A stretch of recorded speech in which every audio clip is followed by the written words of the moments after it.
all New Zealand was doing was pulling a big sheet over itself and hoping for the best.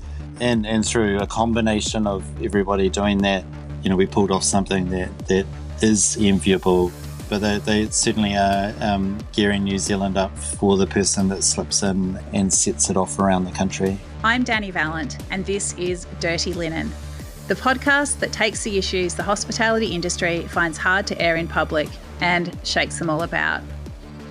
We're continuing this week on Dirty Linen to chat to people from around the world. We're not that far from Australia today, chatting to Sam Crofskey in Christchurch in New Zealand. Sam runs C1 Espresso Cafe, and he's been doing that for 24 years, building it up from a hole in the wall for 12 people to a cafe that seats 350 and has menus in Chinese and Japanese to cater to a large tourist market. Maybe not so many tourists today. Sam has dealt with earthquakes and now a pandemic, and I am super glad to have him here chatting to us today. Hi, Sam. Hi, Dani. How are you? Yeah, I'm good. I need your perspective from out the other side of stage 4, because Melbourne's locked down right now. Tell me what things are like in Christchurch right now. So we went through our lockdown, and I think it's been widely marketed around the world as a tough, quick, decisive kind of lockdown that has made us kind of come out that other side in a bubble of normalcy, possibly.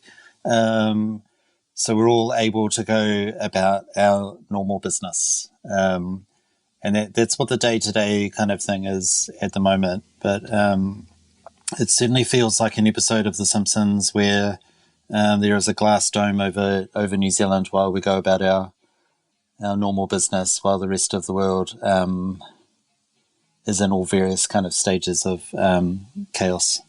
Yeah, so, I mean, the marketing does tell the story of New Zealand just, dancing around under that bubble. I mean, what does it feel like? Do things actually feel relatively normal?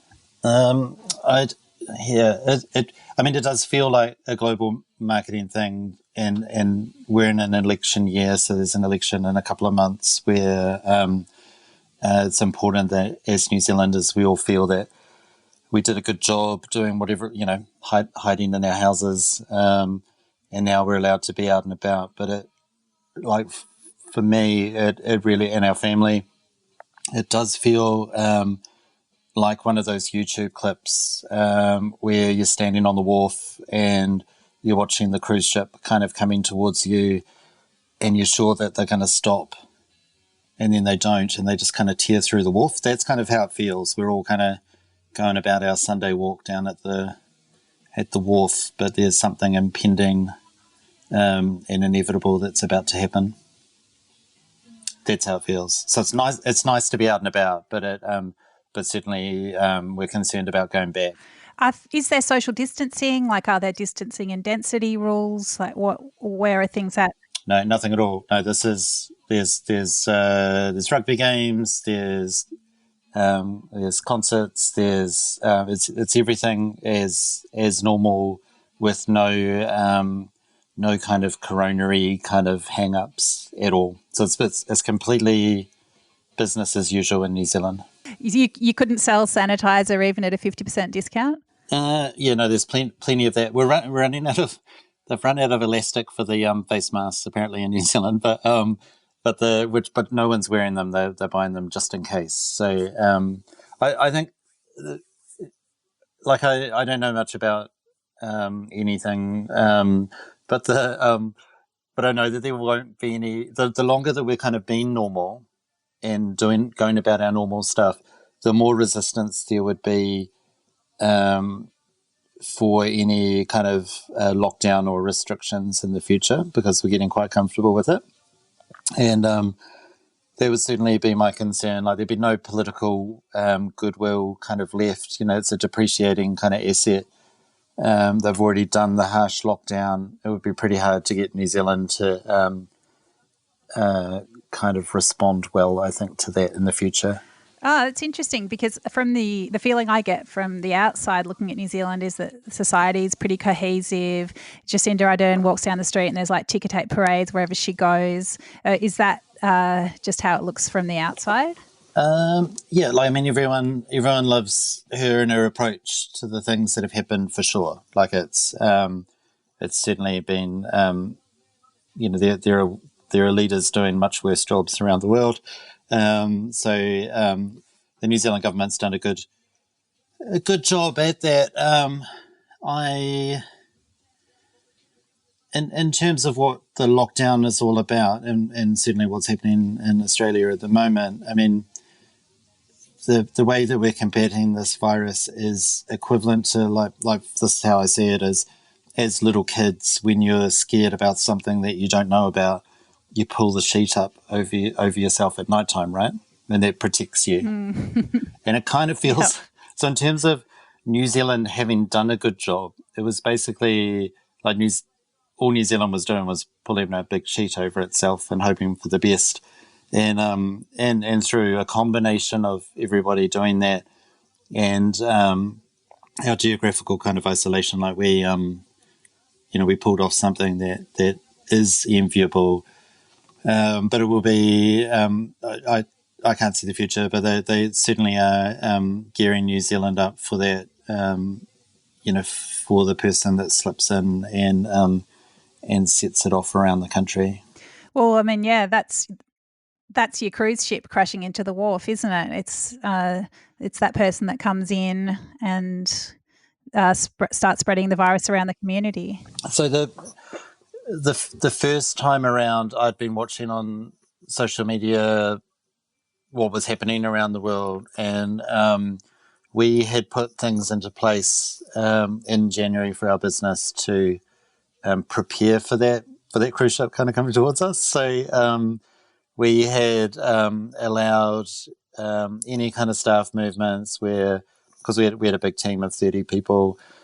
Anyone who was like leaving town or doing those kind of things, we weren't replacing them, and we were just working harder to get by, taking the gamble that something like a lockdown was going to happen.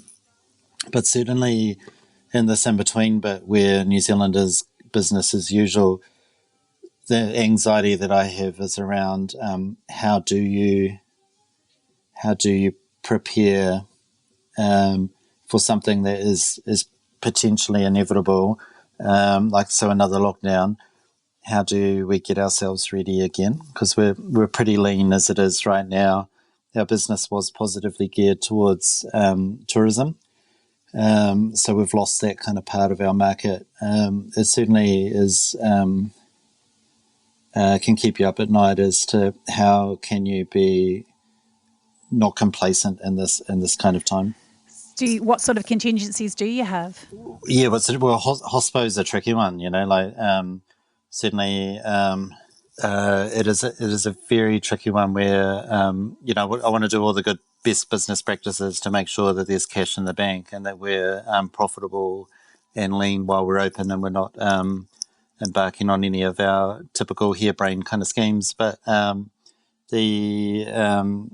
but it is a tricky one because it's such a vulnerable industry, and it was shown in New Zealand how vulnerable kind of hospo and tourism was because it was kind of thrown to the dogs.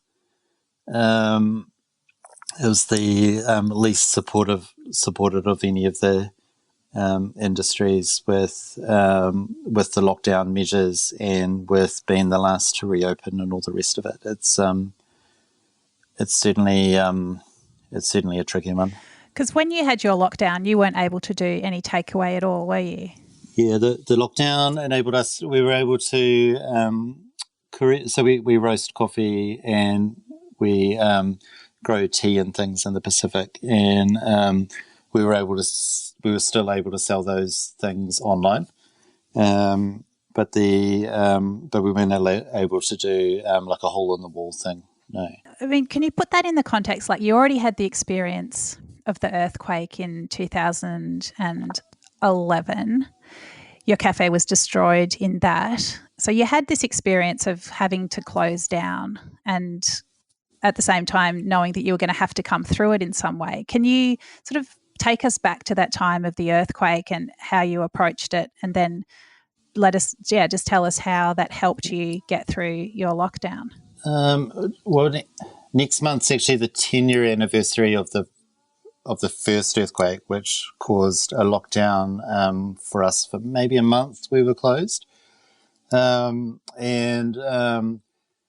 that earthquake, so it was really major, but it happened in the middle of the night and nobody died.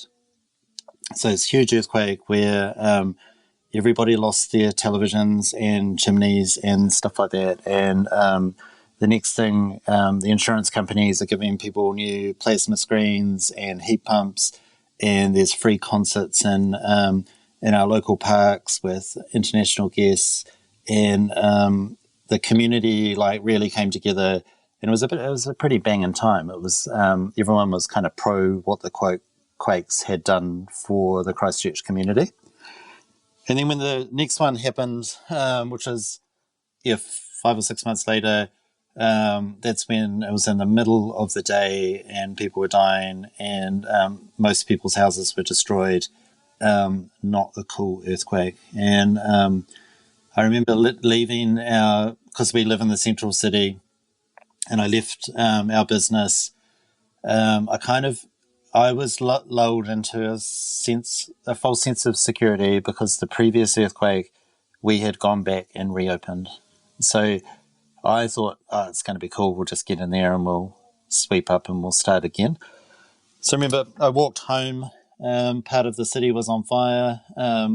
All of those kind of things. There's a makeshift hospital and a park by our house where, all sorts of horrors were happening.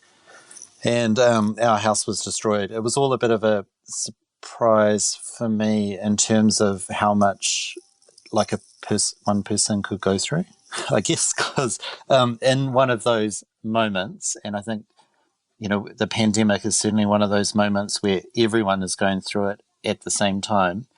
You always kind of imagine that someone else is having a worse time than you.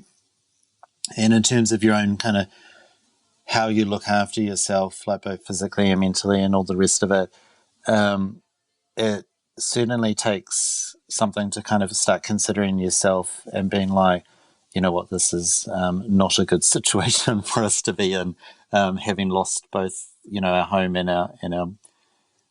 our business. So, but we always kind of were looking at other people being like, oh, mate, that's worse for them because they lost their car at the same time, or just, it's just, yeah, we're It's a funny kind of calculation that you rabbit hole that you go down. Yeah, and you always kind of think, oh, it's bad for me, but it's worse for others, so I'm not going to moan and I'm not going to make a deal and I'm just going to get on with this kind of thing. So the second earthquake where we lost everything, we got up and dusted ourselves off and we did it again. I was in a funny spot where we grow coffee and tea and things in the Pacific and Samoa specifically. And as we've done this project for many years, and when I was younger, really it beggared belief to see people dusting themselves off and doing things again. So I'd go over there and there's a tsunami that took out the whole south coast of Samoa, and people lost their lives and their homes, and there they were the next day rebuilding their homes, right where they'd just been destroyed. And that for me, I was like, well, just move up the hill or move town or move country, because clearly, the climate's out to get you here. And when it happened to us, when we lost everything, it was certainly, there's something deeply human that makes you dust yourself off and do it again. Like that idea of home and where you're from, really drove us to reopen our coffee shop exactly where it had been destroyed. I mean, who would do that? And same with our house, we rebuilt it. And there's something that drives you to do that, but from the outside, I remember we got a lot of attention for redoing it, and people made out as if we were super strong and super resilient and had all the ideas and were resourceful and all this stuff, which wasn't really what it was. I mean, you have this, like we had my kid was born just after the earthquake, so the family to support, like we were kind of in a corner where we had to do those things. Certainly not resilient. I mean, these things break you down and make each day harder than the next. So in terms of things that we were drawing on, I don't know if I was thrilled to be in this position of being unemployed. You know, I'm telling my kids, Dad's unemployed again. We've lost the cafe again. And I had to write a bio recently for myself where it went something along the lines of, I've been trying for the last 24 years just to lose, for my hospitality business to go under in the traditional way, from hooking up with a staff member or buying a Hummer or underpricing my meals or drinking and doing drugs. And it just seems to be everything else is out to get us. Just a normal disaster would be great. Sam, was it scary to rebuild? I mean, did you have this feeling that the tsunami was going to hit you again? Or, I mean, does it feel strange to create something that has this illusion of permanence when you've seen it destroyed? Yeah, 100%. We're in one of the last heritage buildings in the central city. So even that, up until we opened the doors and people were like, oh, that's successful and we like it, people were like, that's not going to work because Christchurch people will be too afraid to come in. Certainly, when the corona restrictions were there and people were trying to open the door handles with their elbows and things, those habits quickly, people were pretty quick to go back to using their hands and coughing in my face and doing all the other things that they used to do before the corona thing. People are pretty quick to go back to normal. Yeah, we love putting scary thoughts in boxes and just having another coffee. But I feel like there must be something about what you think hospitality is for that drives you, like what C1 means to the Christchurch community, or is that a sort of accidental outcome of the fact that you just need to earn a living to support the family? Oh, there was an accident at this. Oh, well, I mean, no, before the earthquake. So 10 years ago, and the cafe gets destroyed, and my phone stops ringing because the cafe is no longer a problem. So it's destroyed by the earthquakes, but it doesn't. None of the staff are late anymore. Nothing is breaking down anymore. Like it kind of really tidied up all of the problems that we were having on a day-to-day basis. And one of those problems was we've always found in hospitality, and certainly worse than ever now, thanks to the internet, was there was a noise around whether you were doing a good job or not, because most of the feedback that you get is going to be negative. And certainly, at the end of the day, I'll remember the one or two bad customers or experiences that I had during my shift, as opposed to the 99 great experiences. And I've found that that's a really cumulative thing that puts tension into yourself and your business. And when the earthquake happened, I thought, well, fuck, that takes care of that, doesn't it? Like, Christchurch is going to be happy now to be rid of us or whatever, and we're gone. And it wasn't. There was a outpouring of grief from our friends and family and fans that really did want us to come back and redo stuff, but we didn't realize what it would mean when we reopened. I mean, when we reopen, it isn't about, like, our business in particular is a business that is a centre of community. I mean, the coffee is secondary to people meeting up. So a common conversation I would have with somebody is they say, I want to get a coffee machine for home. And I'm like, don't do it. Like, they're big and they're expensive and they make a mess and you'll have to make coffee at home, and what a pain when you could come here for not much money at all for a really simple pleasure that it isn't actually about our coffee. It's about meeting your friends and or the experiences you have with our staff. There's so much more to those hospitality moments that that's actually what people are buying for $4 or whatever is that experience. So certainly when we opened, we were surprised by how much it meant to people. It's more than that, isn't it? Was it the same when you reopened this time after the lockdown? Was there that surge of joy? Well, on the first day that we opened, we just gave away everything for free. Wow. Which it made pretty big headlines, which also surprised us because at the time, like, we'd been closed for, was it a couple of months? I can't remember.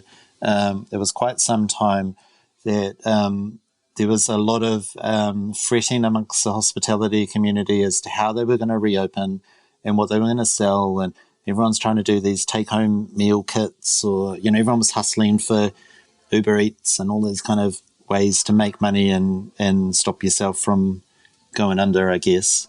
And we kind of just thought, oh, fuck it, it's like pissing into the wind, basically, for whatever we do on that first day. Let's just celebrate our customers and give it away for free. So it was a very warm outpouring for sure. But everyone loves a free thing, don't they? They do, for sure. But it was a good time. It was a good time. There's the community that you build around your cafe with your customers, but there's also the hospitality community. Now, I know that in the past you studied forestry engineering, and you've got an interesting way of relating the world of hospitality to the world of the forest. Can you talk about that? This sounds much more hippie than I'd imagined. It's science, actually. It's a science. That's right. I'm not even sure if it's a degree anymore, to be honest. This was really something around. I often see that hospitality is treated at the bottom of the pile. So in terms of things that were allowed to reopen, it was cafes and bars were the very last kind of industry that was allowed to reopen its doors. And which is a shame because I do make that analogy around forestry and things as it's actually the first thing that can regenerate a community. So the idea, especially after the earthquakes, was that you've got all these barren plots of land. And for those who aren't aware, like when Christchurch was destroyed by the earthquake, the whole central city was bulldozed. So that's it wasn't leaving. There was nothing left, but dust and rocks and things. And so we had this idea around breaking that kind of land as a weed, and around weeds come shrubs and then flowers and trees and all those kind of things. And the trick, I guess, is as those forests start to come back after the land's broken up by the weeds, is to hang in there, because that's gentrification. And we seem to be a weed that can't be destroyed so far. Still yet to be destroyed. Yeah, it's a very poignant image, because when you're talking about weeds and forests, it's like what I think about is the bushfires that, we have nowhere near recovered from a horrific summer, and then it's just all been swamped by a global pandemic. But there's definitely something about new life and about vigorous life and about, life that will not be denied. It just, yeah. Oh, and their life is driven by those risk takers, which are those weeds, and they tend to be those kind of people on the fringes of the community who are drawn to hospitality for sure are people that will take those risks when everybody's shaking their head, being like, they might not work, and create that normalcy again where people can go out and bond with each other. And certainly hospitality had a real big bounce here in New Zealand, I guess, where everyone was concerned that nobody would want to come into an enclosed space again and be within 2 meters of somebody. But that was the thing that that's what we were all craving, because we were stuck in our houses, like isolated from people. New habits, certainly, everyone's formed new habits. They're on Zoom and they're doing whatever they do that are new habits. But the meeting people, humans need human company. We love it. And that's something that hospitality is able to benefit from and help be part of the healing after this coronavirus thing. Yeah, I think there's something in, most hospitality people can't imagine doing anything else. It's just like, that's just what you do. So there's that sort of compulsion, I guess, to do it. And that, it's that the weed that regrows, that sort of vigorous life. But I think there is also something hospitality people really want to be able to nurture and welcome and cater to, that hunger for community that people have after being separated and disconnected, and to have our society so fractured. And our business in particular is, and I remember this from like the global financial crisis and the recession that New Zealand faced after that, was our business is kind of geared around what I've learned is a lipstick economy. So people may restrict their spending, so they may not buy like a new dress to go out, but they buy a new lipstick that makes them feel good and goes with the dress from last year or something. And buying a coffee is that small treat that they may not go out for dinner as often, but they will continue to have a coffee and have those other experiences that come for free with it by meeting up with your mates or doing whatever. So the lipstick economy did us kind of well through other uncertain financial times. I mean, does that impact the way that you develop your menu? Are there certain dishes that you just put to one side for now, and other ones that you would lean into or build up a different menu section?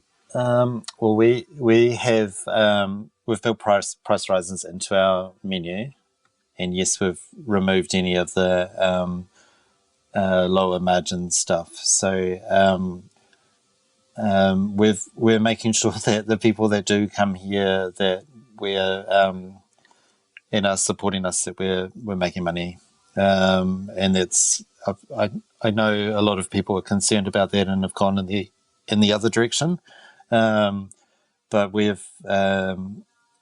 just at risk of tipping over if we discount for higher revenues, but which won't come from any tourists. There's no tourists kind of around and stuff. So we actually went in the other direction for that stuff. But we did some menu engineering to ensure that things were tight.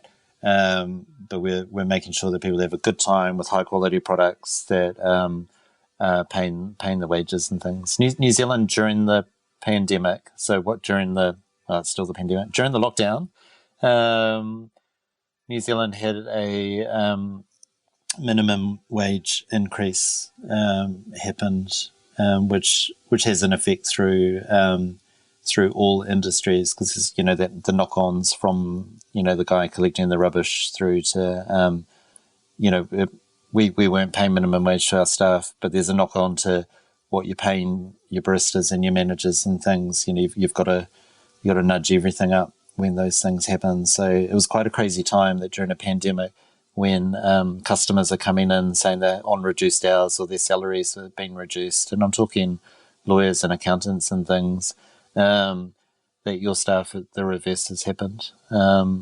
So things are tight, but certainly we're keeping a close eye on that. I know you don't want to be the poster boy for resilience and fortitude, but it would be great from our position here in Melbourne, where no one's going to restaurants and we can't even drink a takeaway coffee on a street without even at 2 meters from our friends. We need to bring it back home and drink it solo. Can you give us a little glimmer of light?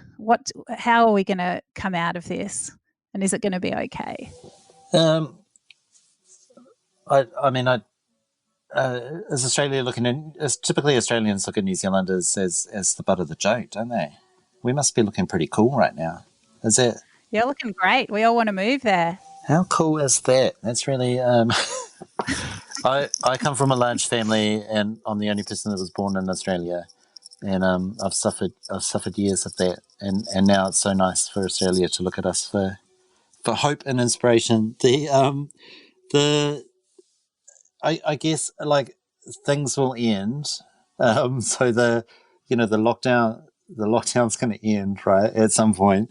So there's that, but it's such an uncertain. You get the fires, and the fires are going to end, and then there's the cleanup. The earthquake happens, and there's going to be a cleanup, and the tsunami. There's a cleanup. There's no kind of cleanup with this. It's getting on. Like, it's such an unusual thing that none of us have faced, an entire shutdown of an economy, and then how do you restart that again? New Zealand has had really unusual things happen where there was, I think the tourism spend of New Zealanders overseas, and the lion's share of that was in Australia, was $10 billion. So it's last year. That's how much money left New Zealand, and a lot of it goes into Australia and into the Pacific Islands. And they worked out that if New Zealanders only spent 10% of the money that they were going to take away on their holidays in New Zealand, that New Zealand would bounce back into a better position than where money was going overseas. Wow, that's incredible. And but it's a crazy statistic. That defies belief, right? So in terms of things are going to be okay. Well, they will be, and they have to be. And in Australia, a similar thing will happen. There'll be money that will be sloshing around, and it'll be unexpected that people will want to go out and support their communities. And communities in cities like Melbourne. It's a funny idea to talk about community and people coming together, but these kind of shared experiences do exactly that. So there'll be positives that come from this. Good. Thanks, Sam. It's been really great to get your perspective. We feel close, connected, hopeful, and we're looking forward to visiting New Zealand because once we get this situation sorted, I think it might be the only place we're allowed to travel. So look out, we will be coming, and we'll all be coming. We'll come to C1 and we'll have a beautiful coffee. That would be great. We'll stop bemoaning backpackers and all the rest of it, and love our little friends from over the ditch again. Thank you so much, Sam. Thanks for having a chat to Dirty Linen today. Thank you. This is Dirty Linen, and I'm Dani Valent. We air the issues that the hospitality industry finds hard to talk about. We spend a week thrashing around each issue, hearing from different people with unique perspectives. We want to hear from you as well. If you have something that needs to be said about a topic, get in touch so we can include your perspective. Contact us at dirtylinen@deepintheweeds.com.au or hit us up on Insta at Dirty Linen Podcast. We can't wait to hear from you. This is a Deep in the Weeds production.